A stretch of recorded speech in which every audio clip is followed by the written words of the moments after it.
آج سے لگ بھگ 1000 سال قبل محمود غزنوی نے سومناتھ پر حملہ کیا، وہاں پر واقع مندر کو تباہ کر دیا اور وہاں سے ملنے والے مال و اسباب کو سمیٹ کر واپس اپنے وطن کو لوٹ گئے۔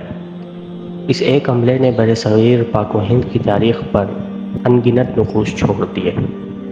جہاں پاکستان میں محمود غزنوی کی حیثیت ایک مالی حکمران اور فاتح ہند کی ہے، وہیں انڈیا میں بہت سے متشدد گروہ محمود غزنوی کو اسلامی استعمار اور مسلمان حکمرانوں کی بربریت کا ایک استعارہ سمجھتے ہیں اور ان کو برصغیر میں ہندو تہذیب کی بربادی کا ایک بڑا سبب گرا جانتے ہیں۔ اگرچہ محمود غزنوی کا ہندوستان پر یہ حملہ پہلا نہیں اور نہ ہی سومناتھ کا مندر واحد تھا کہ جس کو کسی حکمران نے توڑا تھا، نہ ہی مسلمان وہ واحد حکمران طبقہ تھے جنہوں نے ہندوؤں کے مندر کو اس طرح نشانہ بنایا۔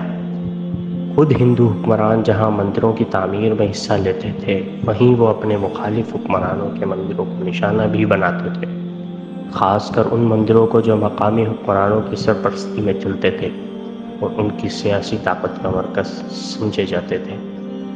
یہ کتاب رئیس احمد جعفری کی تحریر کردہ ہے، سومناتھ۔ مزید اس کتاب کی معلومات کے لیے آپ اس کتاب کا مطالعہ کریں یا ہمارے دیے گئے واٹس ایپ نمبر پر رابطہ کریں۔